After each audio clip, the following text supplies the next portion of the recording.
2016 and 2017, that was, as an Indians fan, like unreal. Never gonna get it again though. At least I don't think that's ever gonna happen again. Promising outlook for our fans. No, I'm just, do you blame me though? So like, this is what it looks like now. okay, like. You're gonna suck. You guys suck.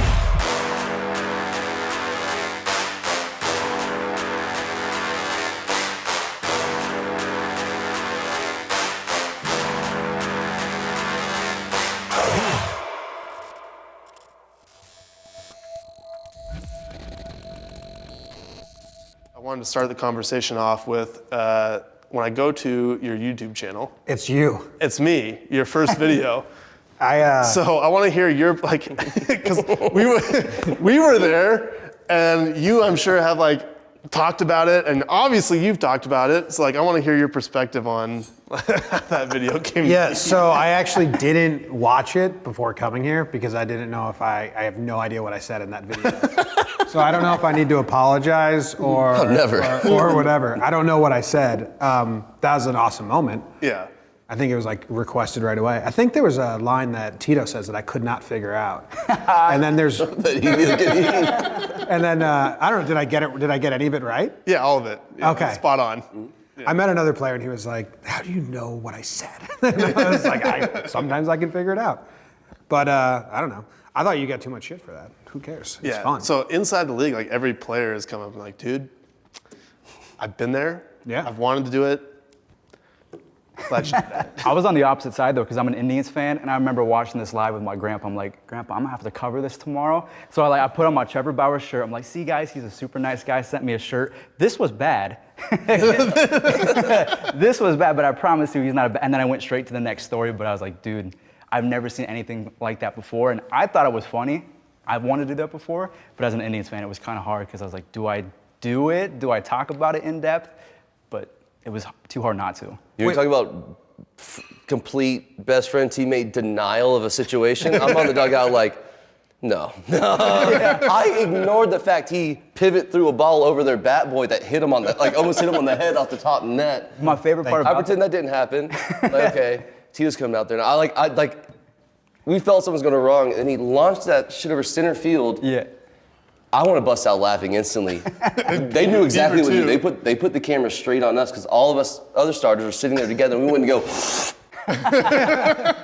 We would sit there and just suck it in like kids in like a library. And I mean, that shot of you guys on the bench is literally like three people next to each other, is like literally just trying to keep the blankest face possible, like no emotion. It is very odd. Was there any stern talkings too? Like, or is it a laughing moment afterwards? No. yeah, he was stoked. There was. Didn't he call you a fucking idiot? Is that what he called you? They did like an NBA jersey exchange after that, I think. Yeah. Signed it. Love you, man.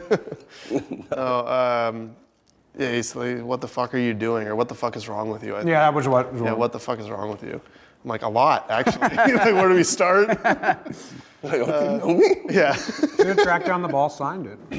I should have, man. I should have. that It's would've one of been- a kind. That would have Big been moment, the best. yeah. Usually when we walk in with the Indians, we go down the dugout and like everyone kind of pat you on the butt or whatever, like, hey man. It was straight down the tunnel and no one came to meet me. Like it was a mutual. I came down there.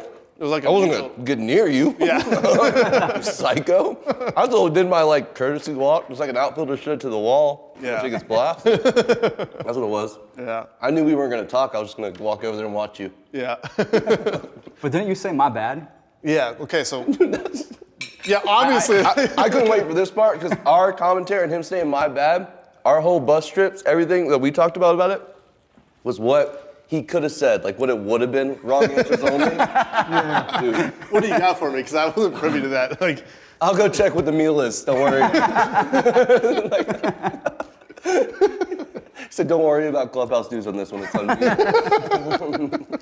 But at that point, like, what's worse, Brian Wilson in the dugout smashing coolers and everything, or chucking a baseball to center field? Like, aren't they technically sort of the same thing? Like, you're upset about. No, they're not. If his ball hit a 7-year-old kid in the head. Oh, No, yeah. no. But there's Hold nothing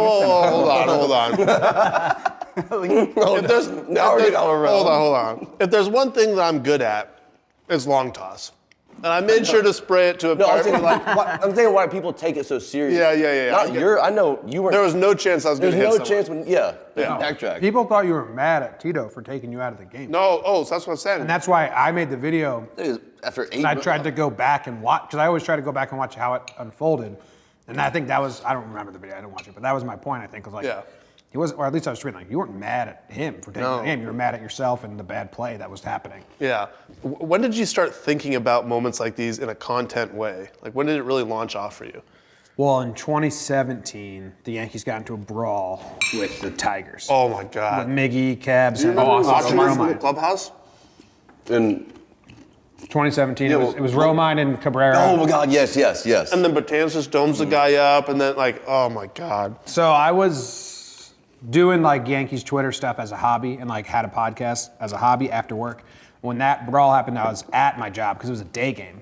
So I was slowing it down and just like, all right, what did Gary Sanchez do? Like, where did Sonny Gray go? I was just trying to see what everyone did. I gotta ask Sonny about that. Okay. Sonny's a badass in every brawl. Yeah. Like, he just goes after people. Same with the Pirates one. But, so, and then I was like, you didn't see anything, Evan. people will probably enjoy this. So the first breakdowns ever on YouTube, they're of that brawl, and it's like me whispering because I'm at my office. Highly productive moment. Yeah, like recording. That launched you, right? Like, Not really, because then I just did them for the Yankees. So I just did them brawls, walk-offs, because I always find it funny to see what guys do during individual walk-offs and stuff like that. Because there's always some real human moment that people miss, like the reliever that blew the game hugs the guy a little harder that just walked it off to save his ass. So I was like highlighting that shit. But so I just did it for the Yankees in 2017 and 2018. 2019, we were like growing, and we kind of said like, I think we should start doing some national stuff and all this coverage.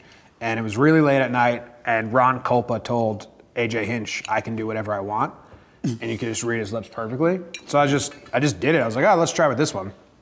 Made it at midnight, went to sleep. It had 1 million, 2 million views the next day. Damn. And I had like DMs from like people that I respected or didn't even know existed, but like they're high up there, like in journalism or media or investors, and they're like, hey, do more of those. That was really good. So I was like, okay. And then the next day, everyone's saying, stop copying Jomboy on my channel. Well, I've been doing this for a minute, but yeah, he changed everything with that video. Yeah. so I met you, is it 2 spring trainings ago now, or is it last? 2018. 2018. Yep. I need you to come back to spring training because that was a good year for me. So It was a really good year. I think that's your. Oh no, so 2018 was your like 2.2 something, right? Oh, so it was 2019 spring training where I said Okay. that you were robbed. Okay. Yeah. Well, Because that's where we met, and so I think at that point you were at like 60,000 on YouTube. Or something. I think I checked. So this past year has been like. yeah, since Crazy we for you, met, right? yeah, I'm at like 170 right now. So it's been a wild turn of events. I do have to give him some credit. The Astros talk has been some pretty easy clicks. So anything you Credit put those with- guys. Yeah, but it's been crazy. I have a whole lot less entertaining story. I worked at Apple for a long time, and I kind of just got sick of being yelled at by people. So I said, you know what? Let me go back to making some YouTube videos. And then I met you, and then you kind of got the whole scene going of there's more to baseball than just playing baseball. There's YouTube and TrevorBauer.com and everything. So that's how we ended up here. The guy in Detroit, Dude, you that guy needs a bigger I love that guy. I can watch his stuff on. Have you guys seen this guy? Saw him a couple years ago, but they've been so bad that I haven't seen him do a lot. So like that one gets passed around because we would go play in Detroit a lot, obviously. And like there's a year where we were like 17-1 against them. I had the one loss. There you go. That was me. Yeah. Yeah, it wasn't gonna be you. Vegas odds that go. Yeah, blew the 22-game win streak. Like I actually blew 2 22-game win streaks in my career so far. But yeah. Damn. Yeah. He has Good. He's over there. Yeah. What? Yeah, in college we started off my 2010 with UCLA. Started off 22-0, and I took the loss in game 23. But yeah, 2 22-game winning streaks. So I'm hoping I get a chance to redeem myself for a third 22-game win streak at some point. That's probably not going to happen. You don't think so? Reds are good. No, that's just. But when does that ever happen? That's never happened. Never in baseball happened. history. That was a magical, like 2016 to 2017. That was, as an Indians fan, like unreal. Never gonna get it again though. At least I don't think that's ever gonna happen again. Just and back. Promising outlook for our fans. No, Do you blame me though? Like, This is what it looks like now. okay, like They're gonna suck. You guys suck. you guys. You'll Okay, never win again. okay. Being an Indians fan, I don't think you guys understand. Being an Indians fan on YouTube, do you know how many times I have seen the single comment 3-1 in the last 2 years? I'm honestly like, if we're Do you betting- think I've seen it any less than you? Probably. That's literally, I blew it because of the drone. This follows me, like people are still talking about it. Yeah. Okay. Okay. I would have a World Series ring right now if you didn't play with the fucking. That's not it. Yeah, you know. No, that's not it. But it's everywhere. Like I made a comment 2 days ago. Like, what kind of questions you want me to ask Trevor Bauer? I got drone questions, and then I said just a nice little 3-1.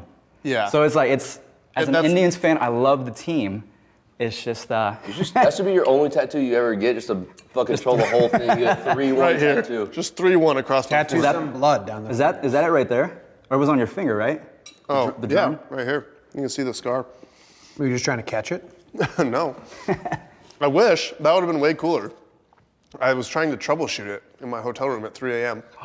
Would have been cooler if you were trying to catch it. Really, really way cooler. That's what the Barstool guys said. They're like, oh, I thought you were trying to catch it. That would have been way cooler. I'm like, yeah, you know. It was malfunctioning. I plugged it in and one of the motors spun when it wasn't supposed to and sliced me open. So what's it been like though for you, like since, I mean, obviously Klub was gone, like you've seen the exodus of all the veterans. Like, have you adjusted well to like the leadership role that you're in? Because you are. No, I mean, I'll you even are admit, the- I think I carry myself well leadership-wise on like my work stuff, but there's some things that I had to like hone in on this spring that I never had to worry about. Because Corey Kluber, I never realized the shoes that he was walking in, kind of that like him showing up, like what time he got there and like how he went about this or whatever. Like those are things that wouldn't really matter to me because people know I'm gonna get my work and they know I know my schedule and I work hard. I'm not gonna shit out of my own work.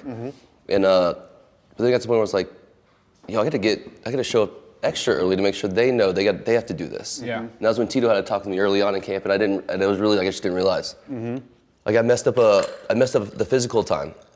Oh.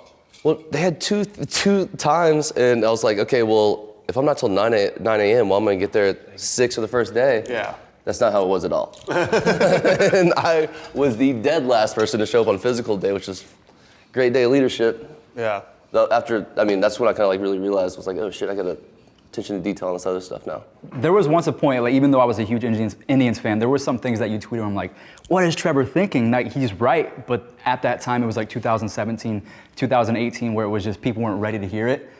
Yeah, so I've always been of the opinion that like just because we play baseball doesn't mean we can't have opinions as a human being would have, you know? And I think that unfortunately, the way it has always been is until you get to a certain status in the league, you can't really say any of that stuff. People look down on you for like saying And anything. they'll slowly push you out the game with just like, the only way a sheep are going to beat a wolf is with enough of them. So when enough people get together to push against it, so you get your role and then you can start really making your impact and laying your footprint and really kind of change for the better that you want. Yeah, whether it's a clubhouse, a game. Yeah, so when 2018 happened and I had That good year. and all of a sudden like my status in the league is a lot different. And now when I say something, it's like fans like, oh, this guy's funny or this guy's good for baseball. He's got a personality. He's quirky. He's whatever. Whereas before that, it was like, he's an idiot. He's this. He's a head case. I saw a lot of that, yeah. Whatever. And this is all like the traditional media type of stuff Yeah. where it's like, you stick a microphone in the face and as soon as you get an athlete that says anything that's not super vanilla, it's like, oh, let's get a headline because this is going to get so many clicks. So like, that's the traditional media stuff. And that's why like what you guys are doing are so cool because it's a completely different type of media, right? I mean, because you're not looking for hot takes. You just have a unique way of like breaking something down that's super entertaining. Yeah, no, like if we, because we do a whole podcast, we cover the Yankees every series, every game, and our whole thing is like New York radio, which I grew up on. It's very hot takey. I don't think enough people take that tact on stuff. It's all hot takes nowadays. Yeah. Like, That format of like you just pitched a terrible game. How do you feel? And the players aren't allowed to be like fucking shit. like the XFL. Yeah, you missed that field goal. How do you feel? Terrible. Yeah. I feel great right now. I just really nailed that kick, It's so weird, like- Screw my team. Like the Cam Newton stuff, like if you lose the Super Bowl and then you have to go do a press conference and Yeah. talk about how you feel, but you're not allowed to be upset because then everyone's going to say you're a sore loser. It's like, Should open it up. It's like some like weird fun house you put these athletes in that there's no winning unless they're just robots. Yeah. Kind of like how Jeter did it because that's he knew how to spin it. That's what we got taught. I mean, from the second you step in pro ball, it's like media training, media director. Dude, even before you step in, they have like rookie orientation that they put you through in the off season about. Because baseball's put out a cookie cutter. They want everyone to be the same image. Yeah, here's how to say words without saying anything at all. Use the cliches, keep your head team, this, that, and the other, and then you end up with baseball being super boring. There are good times for that. At least perceptually, like to the fans, you know. And yes, of course, there's good times for that.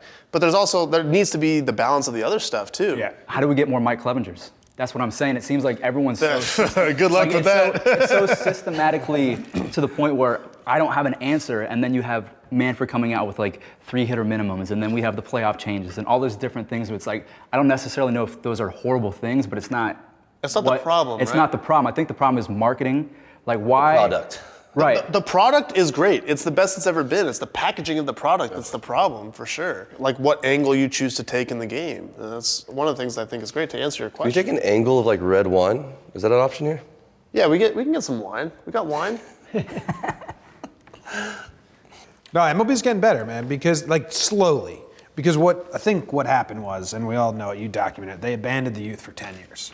Like straight up, they had BAM, you did the whole thing on it. They had BAM, made them a ton of money, but my brother's 21. If he was 15 and wanted to find a baseball highlight, he'd have to go to MLB.com and then like search what he wanted to find. Like Yankees, home run. Am I messing up all of our dinner by having my red wine? No, not at all. No, because they pair the wines. I don't know. Oh, well. Thank you very much. Yeah, because I had to sign an NDA, but when you guys are talking about searching for highlights, it's going to be so much better. Yeah. So much better. What do you see as the future of it? Like, where are you trying to take it? Or just running with what it is? Yeah, like the corny phrase I've been saying is like, we don't make any goals because they're like, I feel like for us, they can only be disappointing because none of this was a goal and it's all happened. So like if I was like 2 years ago, be like, we better have an office by 2 years and we didn't have it, that'd suck. But I didn't make any goals, I just rolled with whatever came our way. Right. Now we have a bit more structure because we have funding and stuff. And we have a whole team of employees, so that's kind of the scariest part. Like I was just supporting myself and Jake, my partner. It was just the two of us, and now we have a team of like 10 people. So we're supporting a whole company now, and like that's scary as fuck. I feel like I'm missing out. Jeez, investments. Yeah, what's your operation? Is it just you right now? Dude, it's just me in my room for 10 hours a day just researching baseball and uploading it. Like I don't have a team. I wish I did. I wish I had merch and investments and everything like that. Because YouTube is so cool. Like, Mike, you need a YouTube. You need a YouTube. It's one of those things where it's truly the only place where you can monetize yourself without being a professional athlete. Because I wasn't good enough to play college baseball, but I still liked baseball. So it's one of those things where I tried to monetize it in some way, and it does get to the point where you get investments and crazy stuff. I didn't know that you could get investments until I talked to Jimmy today, but it does get to the point where it's crazy to think that I don't leave my house and just talk baseball, how I've done my entire life. It's almost like you guys going from college to MLB, like you're getting paid to do what you love now, and it's just a crazy experience, and seeing the numbers go up and even the numbers go down, and you just work with it. But I don't know if there's a ceiling to YouTube just yet. I think we're all scratching the surface right now, honestly.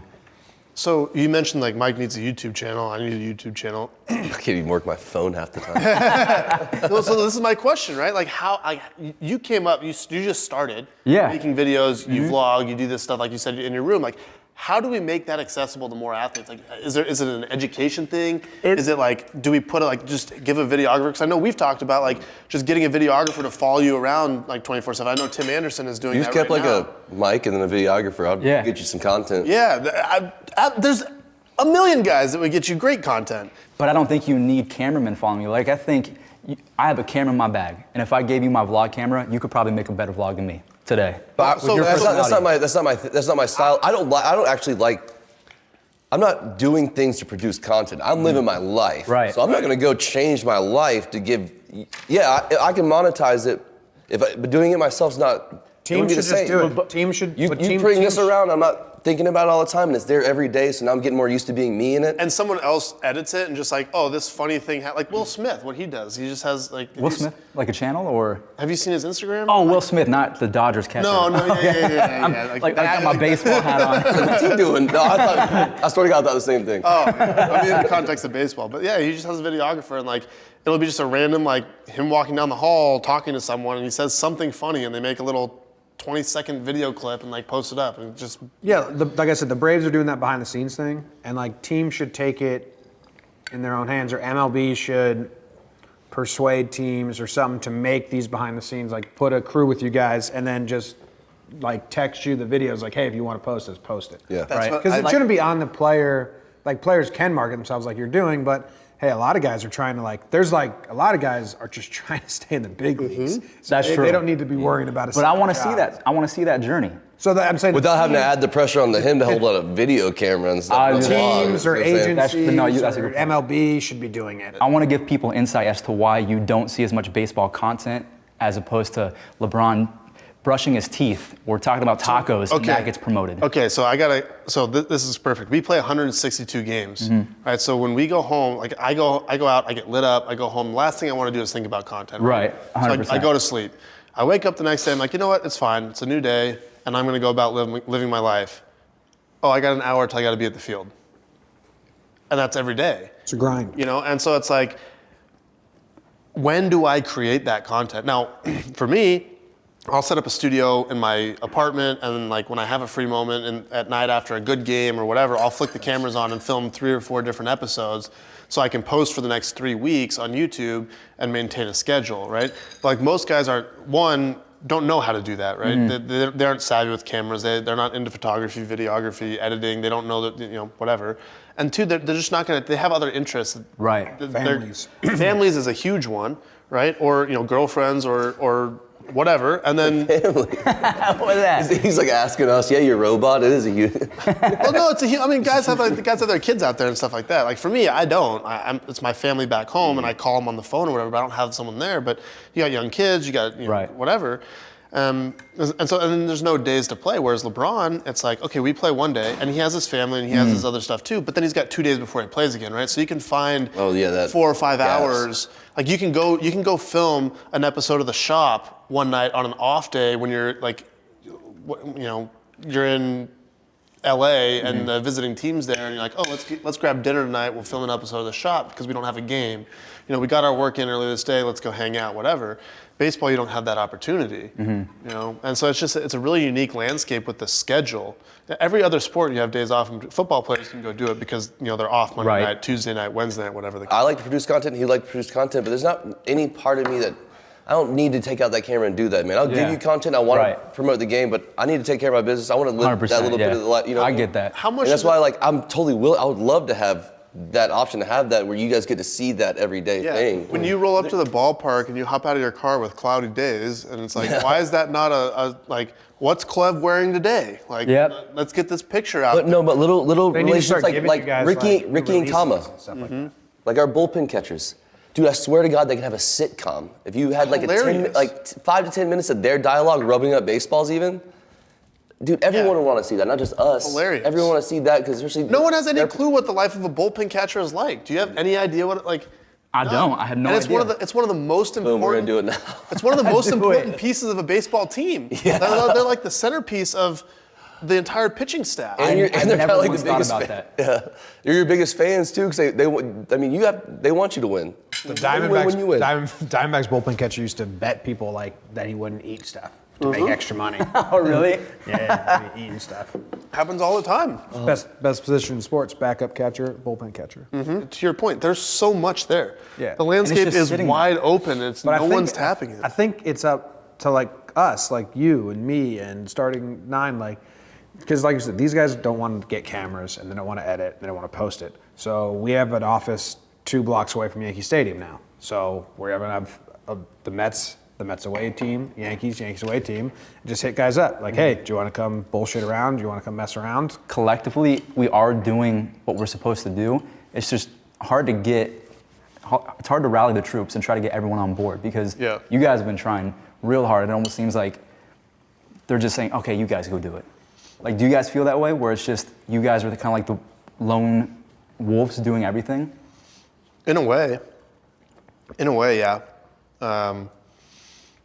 It's more so than being alone. It's just I don't think the vision is shared a lot of times. Like I feel like a crazy person. Or they're assuming what we would envision the MLB and what we want it, and I feel like everyone's outside perspective is we're doing a very selfish thing. So do you think that's? I think it's a very selfish. Do you think that's a tone. media thing, the way that they portray No, I think you guys, or do you it's a think player- it's like player fans? It's a culture thing. It's because The literally signing. from the second you step into pro ball, it's like use the I mean, the scene in Bull Durham's perfect. Hey, you're gonna go to the show, use these 4 cliches. You know, it's so accurate and so perfect. Like that's why Bull Durham is my favorite baseball movie because it's so realistic. You know, it captures The closest. It captures the feel. The actual feel of like what a minor league team would be like. What's been your favorite like moment as a baseball YouTuber? Like, do you have a story or like an interaction with a guy that's like, this is when I know that like That I made it was probably my dad sells mattresses, and Chris Bryant's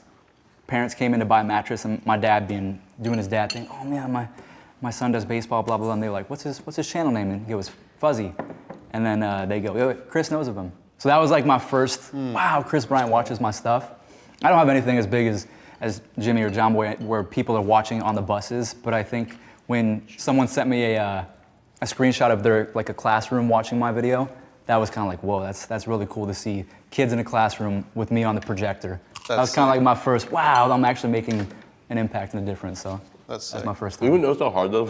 Sorry. yeah. No, you're good. No, I was like, Trying to cut. I don't even have I just ended up like. I don't even Yeah. have a fork, so just pick it up. Yeah, you probably got the best way. Yeah. Yeah, because like, she pretty sure took it's my not fork. supposed to be. I don't know.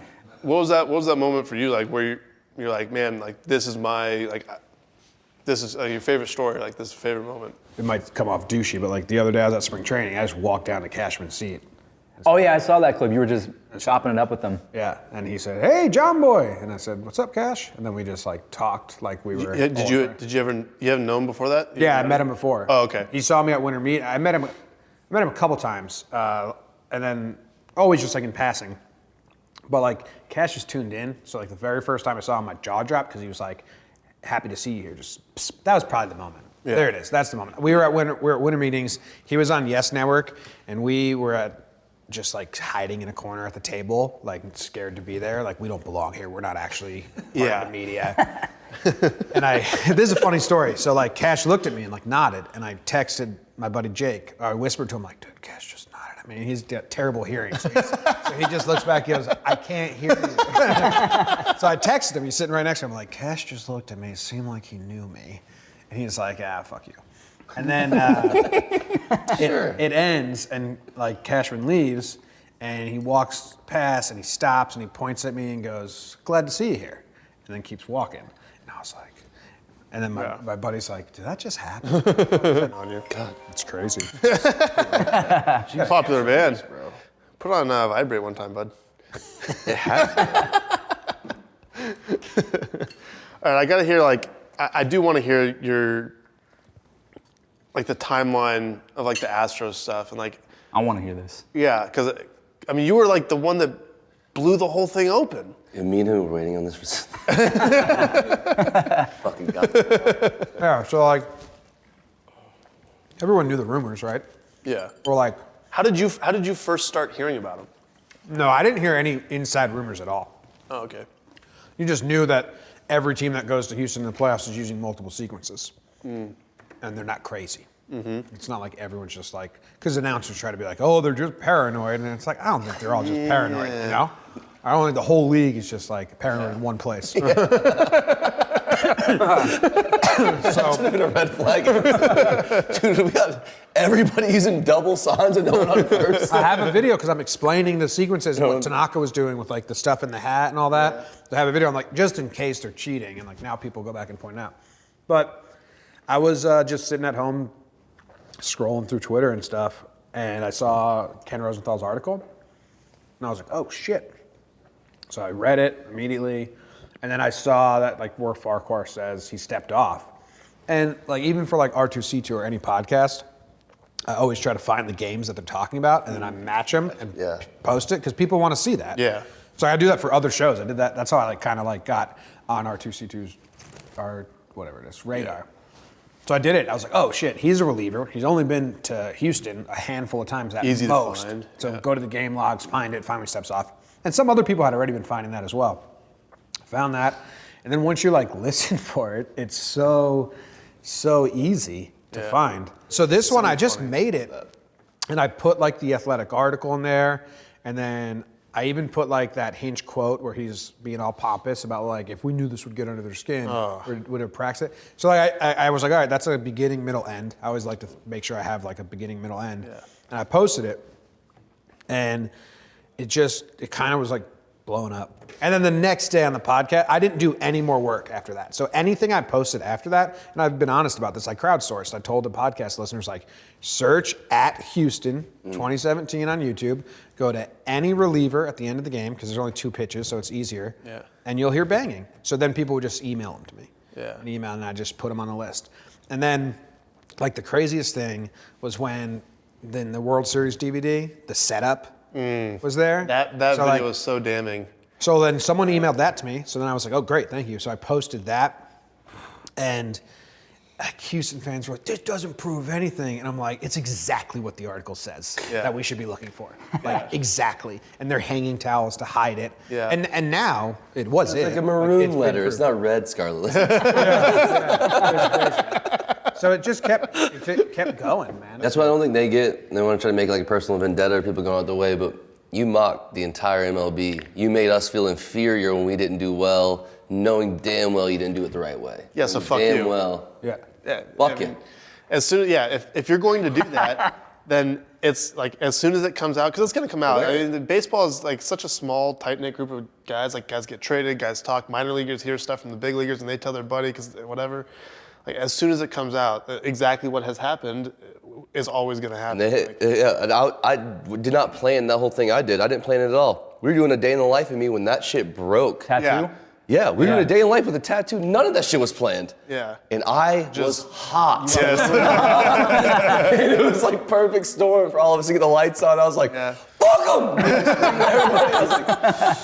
I should have dialed it back to 8 instead of 12. I was still back to playoff mode. Because I watched the podcast with you and Sonny Gray, and he said it was almost like a challenge. He knew that they were cheating, and it was almost like an advantage. I know you're cheating, and I'm still gonna get you out. That's the competitor in me. Okay, stack the deck all in your favor. I'll tell you what's coming. I'm still gonna find a way to beat you. That's my mentality on it. And maybe it works out, maybe it doesn't, right? But I have to be in that mentality that no matter what you do, at the end of the day, I'm the last one standing. You're not gonna beat me. What do you guys think of their apologies? Do you think they? What apologies? Okay, so that's what I was wondering. Some were good. Marisnik was good. Marisnik was good. The guys that aren't aren't there anymore. When Dallas Keuchel, who's a pitcher who isn't on the team, is the first person from that team to apologize. What the fuck is going on? But all right, I know I don't commend him for doing that, but dude, that's a different situation, man. When you're sitting there, he doesn't have to work. You know how easy it is for him to speak though. No doubt. No doubt. But but that's the problem. As far as crisis management goes, and what should have happened is the Astros should have come out, the people that are there that were part of it, and said, candidly, their piece, not this scripted thing. I'll ask you guys a question. If they would have come out and said, yes, we cheated, we knew we were cheating, we chose to do it anyway, yes, we won the World Series, it's valid, in our opinion, and that's it, we're not sorry. Would any of this be that big of a deal right now? No, probably. I mean, you probably caught my hands in the tunnel, but I wouldn't have done anything online. I wouldn't have freaked out. I think they had to go one way or the other. I think it would be a huge thing for 5 days. It's going to be for 5 days. Worst thing that happened to baseball, but yeah. I think it would have been a huge news cycle for 5 days. And these Astros are assholes. They're not sorry, and then it would have died because what do you say to that? It's the Eminem thing, right? Where you in 8 Mile, he takes away everything anyone can say about him, and is okay, now what? And then people are okay, well, you're not sorry. Well, you already said that. And you guys cheated. Well, you said that too. And you guys are assholes. Okay, well, yeah. And then you run out of things to say. Well, what else is there to talk about? Anyway, it's been fun, guys. That's great. Thank you guys for coming. Yeah, thank you guys. Sweet. Now I'm about to piss myself.